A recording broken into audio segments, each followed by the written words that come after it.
All right, another round of applause for Dr. Sean Conway. All right, next up on the Cosmoverse stage is a man that probably has the most iconic hat in all of the Cosmos. He's turning degens into regens. He's the co-founder of the Regen network, Mr. Gregory Landua.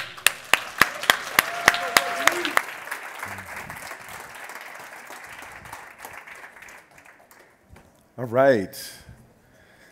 Hello, Cosmos. I'll try to keep it short because we're like running up on lunchtime. Anybody out there hungry? So first I want to just say how grateful I am to this entire community. Folks may know Regen Network has been building in Cosmos since basically the very beginning. So when we started our project back in 2017, we were already working with Tendermint before the Cosmos SDK existed. And over time, many of the specifications that we demanded from a layer 1 protocol became core modules to the Cosmos SDK. And at this moment, we're the lead maintaining group for the Cosmos SDK and really involved with folks like IXO and Interchain Foundation and Tendermint AIB and really the rest of the core contributors of the ecosystem trying to build the Internet of Blockchains. So just super grateful to see such an amazing convergence of people. This is really the first time a lot of us are getting to meet in person, and this is definitely the first real community event that Cosmos has had. So thank you so much to the organizing team and CryptoCito. So just shout out to everybody. So I'm going to give everybody a brief tour of the pathway from DEGEN to Regen. And Sean did a great job at setting a lot of this stuff up, but hopefully I'm going to land this in a little bit more visceral experience for everybody. First, I want to share a couple of just pieces of information, where we're coming from at Regen Network, what we believe to be true, right? And what the market opportunities are, so that everybody just gets the context and worldview, like where are we coming from, why is this important? And then we're going to walk through a little bit of a story about what it's going to look like in this massive financial transition that is now underway. Okay, so personally, I believe three things. Thing number one is that natural capital assets, that is to say, ecological assets, are going to be the single most important form of capital, asset class in the 21st century. And although that might be like kind of a crazy thing to say in the crypto space, it turns out that's not a crazy thing to say in the rest of the world. As Sean mentioned, oh wow, a bunch of world leaders, the World Bank, Swiss Reinsurance, everybody has created commitments for a very aggressive transition towards valuing natural capital. I think $130 trillion commitment. The World Economic Forum had a study that came out in 2017 that estimated that the carbon markets alone, and only natural carbon markets, that is to say carbon that's coming from forests, soil, blue carbon, ocean, mangroves, these sorts of assets, are going to be a $2 trillion per year industry. Currently, the entire carbon market, which includes a lot of renewable energy credits, which includes transition of grids from coal to natural gas even, is considered in the market capitalization of carbon markets at a mere $220 billion. So in the next 10 years, we're about to go from a $220 billion per year industry to a $2 trillion a year industry just in natural climate solutions, right? It will be even bigger if you think about renewables, right? But I'm here to talk about natural climate solutions. So what does that mean for those of us who hold crypto assets? What does that mean for those of us who are involved in building a new public infrastructure for financial markets, DeFi? What does that mean? What does that mean when we get to, I don't know, is it going to be Q1 or Q2 of next year when the next bear market starts? What does that mean for all of you and how you're going to be thinking about your portfolio management? So I'd just like everybody to think that perhaps going long on carbon, which is an asset class in the global economy that is set to go from a $220 billion market cap to a $2 trillion market cap over the course of the next 5 to 10 years, might be an interesting thing to diversify your portfolio into. So,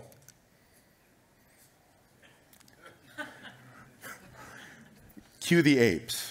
Did anybody here see the KlimaDAO launch? Yeah, so monumental inflection point in the history of the intersection of crypto and carbon. Regen Network was proud to supply something like 10% or so of the carbon assets that went into the KlimaDAO treasury.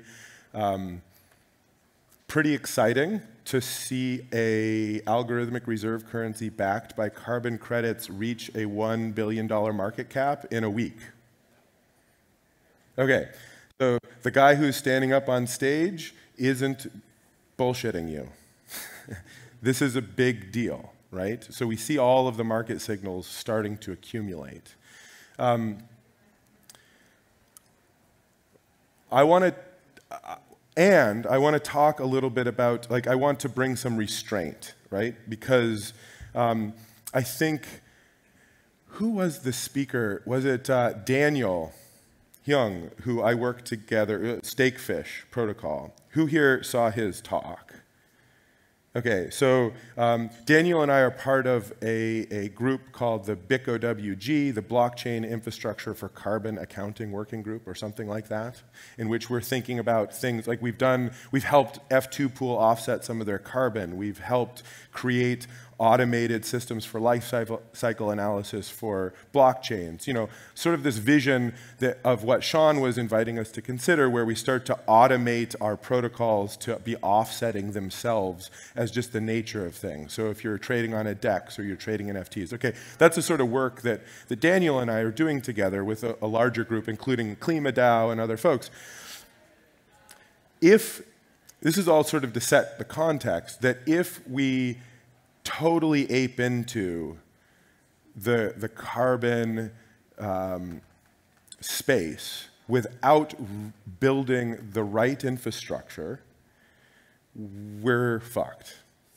And hopefully I'll explain why and what we need to do in order to build a solid foundation of public infrastructure that actually works for the kind of ecological accounting, community inclusion, and governance of these sorts of systems to really make this all work, because we're really only going to have one chance. So just to sort of reinforce the trend, these are 3 different approaches to bringing in ecological assets like the ones that we mint at Regen Network into treasury systems. So you have Cello. Cello has made a pledge for 40% of its collateral to be in ecological credits like carbon tons. They're looking into conservation tokens. So very exciting thing. We have a partnership with Cello. Really excited about what's happening over there. Klima, as I mentioned earlier, algorithmic reserve currency, fork of Ohm, 3.3, crazy Wild West backing an algorithmic reserve currency with carbon. Maker, I don't know if anybody saw Rune posting right when KlimaDAO was launching, but Maker is now going through a governance process to start including renewable energy credits and carbon credits into its treasury as well. I would like to submit to everyone the following sort of thesis. So we have now entered into an age of a competition between money systems. And that competition is between the money that can produce the most public good through ease of transaction, store of value, etc., with the least negative externality. So you have, the incumbent system, which is the US petrodollar, which has some negative externalities, it turns out, including many of the ones that we're trying to solve at Regen Network. But military adventurism, empire, lots of petroleum burning. That's what backs the value of the US dollar, and our faith that that's going to continue. Okay, Bitcoin. What backs Bitcoin? Energy usage, mostly, computational power. We trust that the competition between miners to get that next block is going to create that store of value and ability to turn. Neither of those I would propose are good enough. They have to evolve. Like, neither of those are good enough. So that's where you start to get people innovating. How do you back a currency with something that creates more public good or scrubs out or cleans negative externalities? That's what we're talking about. And this is going to be a trend. We're at an inflection point right now where this is going to flood through the reserves of stablecoins, of reserve currencies, and become ubiquitous. Just my prediction is, within 18 months, every single stablecoin or currency that wants to be competitive is going to have some percentage of its backing in a form of ecological credit. And not only is that being driven by market forces, but it's also being driven by, as Sean was noting, a planetary imperative. Because this is also, it's something that we in fact, we have to do as a civilization. So I want to talk a little bit about why people often ask, why did we choose Cosmos? We're Cosmos OGs. We've been Cosmos maxis since the beginning. What does it mean to be a Cosmos maxi? It's not about the technology. It's about the first principles of what it means to create legitimacy, right? To govern state, and why that's important to be as local as possible, right? So being a Cosmos maxi isn't really even about using the Cosmos SDK. It's about determining what is the best tool to empower the right people, the right users, to have sovereignty and governance over the consensus that they need to exchange economic value and to coordinate themselves socially. That's what this is about, right? That's the core ethos, sovereignty and interoperability. And when you put these two together, you generate legitimacy. So all of us currently in this beautiful, rapidly growing internet of blockchains are creating both sort of a collective consensus, right, about certain principles and standards, whether they're DID methods or IBC standards, but we're also creating space for local sovereignty and local control over specific state machines. So I want to just sort of ask the question, where is legitimacy sourced from? And stick with me, because this is really important in determining an appropriate approach to the generation of an ecological credit that is actually worth backing your currency with, right? Where is legitimacy sourced from? Anybody want to just take a crack at it? Is it sourced from Vitalik? Did anybody read Vitalik's great blog on legitimacy? It was like 6 months ago. It was fantastic. I definitely recommend you read it. I thought it was great because, in the early days, actually, one of the reasons we chose Cosmos was because of some of Vitalik's writings. and he is brilliant, right? Unarguably, Vitalik is brilliant, a brilliant thinker. And he evolves very quickly. In this blog, Vitalik basically says legitimacy is ultimately sourced from the humans who are, it's not like it's not the abstraction of mining securing the network. Case in point, the DAO fork and Ethereum Classic and Ethereum. Legitimacy is sourced from the group of people who determine what's legitimate. And he goes on to talk about a couple of different ways you can generate legitimacy, like brute force, or fake it till you make it.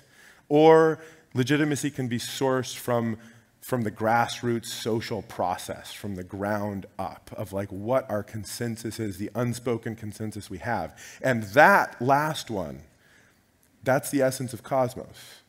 That's what Jaquan and Ethan radically devoted their research attention into answering. How do we create understanding that legitimacy is sourced from the grassroots of a group of people agreeing together about something that is legitimate? How do we transition that state into a Byzantine fault-tolerant state machine? That's like the core research project of Tendermint and became the Cosmos SDK, and here we are. And so our role in this is, how do we translate ecological state, Earth state, into that state machine in such a way that we can create assets, ecological assets, that are solid enough to back the world's money. Sound money will be backed by ecological health, right? This is both now becoming a inevitability because of market trends, and it's also something that is of the essence for the existence of our species. So those two things kind of align nicely, I think. So what does it mean to create legitimacy in an ecological state machine, in creating a process to generate eco-credits? Well, it means building a community that owns and governs and secures the registry of claims. It means that we can't, at Regen Network, just have crypto insiders securing our network with us. It means that we have to do a lot of hard off-chain work to develop communities with farmers, with scientists, with institutions. So we have this amazing community that's a hybrid of awesome validators, of developers, of scientists, of indigenous people in the Amazon. We all have to work together to generate the kind of governance and security system that allows us to have high-quality ecological assets, a source of high-quality ecological assets for this emerging economy that we're seeing. Okay. What's at stake? So who knows what the mix was of carbon credits backing the KlimaDAO? I do, because we pulled all of the data off the blockchain and we sort of like went to see. We were providing, we went out and, you know, about 10% of those credits came from us. We sourced the highest quality possible credits, right? We took a bunch of time, we curated, we thought in the existing marketplace with the existing incumbent registries, where could we get the highest quality? Because we want to back this new currency with the best stuff, right? Okay. What's the rest of the stuff? If we had 10% of the best stuff, what's the rest of the stuff? The rest of the stuff is Chinese natural gas grid exchange stuff from 2009 that's been sitting on the shelf, you know, for a while. And, you know, credit where credit's due, KlimaDAO's whole thesis is to clean that up and drive the price of those base level carbon up so that corporations can no longer buy them for cheap and make greenwashing claims. So that it's a decision that was made that I think is probably a good decision.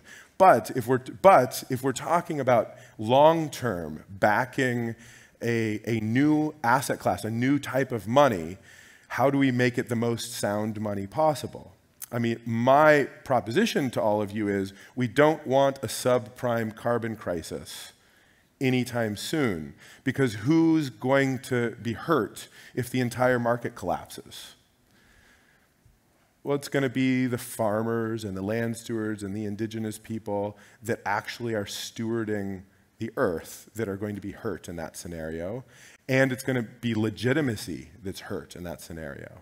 And we really only have one chance to sort of like realign the economics of our financial system with short-term profit and long-term ecological health, just due to the time pressure we have around the climate emergency, right? We really have to act fast. So we can't actually get 3 years down the road and have a subprime carbon collapse and have all of the value that's been built up just deflate. Right? We actually have to back this new financial system with something that's solid, because otherwise what happened in 2008 will really be nothing, because there's an existential race against the clock to sequester carbon down out of the atmosphere and to financialize and monetize that process and use that action as the foundation of financial assets and money, right? We have to get that right. So at Regen Network, I'm not going to go into a huge amount of, because this isn't the appropriate place. I'm not going to go into a huge amount of details about the specific social and technical approaches, scientific approaches that we're taking to back carbon credits to the highest degree possible, to make them the most legitimate ecological credits on the planet through a decentralized process. I'm just here to say that that's what we're doing, right? And if we and I'm also here to say that we need apes, right? We are all apes, but we also have to read the signs in the middle here, and we need to understand that we have to build, that the point of building community-owned public financial infrastructure, that the point of that isn't actually like Dogecoin and Shiba Inu and algorithmic reserve currencies backed by memes. That's cool. But what the point is really the possibility for us to create a new system where we can back our money with health and we can build the society that we want to live in for our grandchildren. So my last parting sort of words, I think, are going to be about time preference. Brent was talking about time preference. We all in this room have the privilege and the responsibility to actually have the opportunity to have quite a long time preference, right? None of us here, likely, are choosing whether or not we have to use that dollar in our pocket to eat something. We get to invest it, right? We get to invest it in yield farming opportunities on osmosis. We get to invest it in our own companies or projects or visions. So I would just want everybody to understand that the time preference horizon that I would like everyone to be considering isn't just 5 years or 10 years, it's really 400 years. We're building the infrastructure right now for many future generations. And if we can understand that and make our investment decisions accordingly, we will move from DEGEN to Regen. Thank you all very much.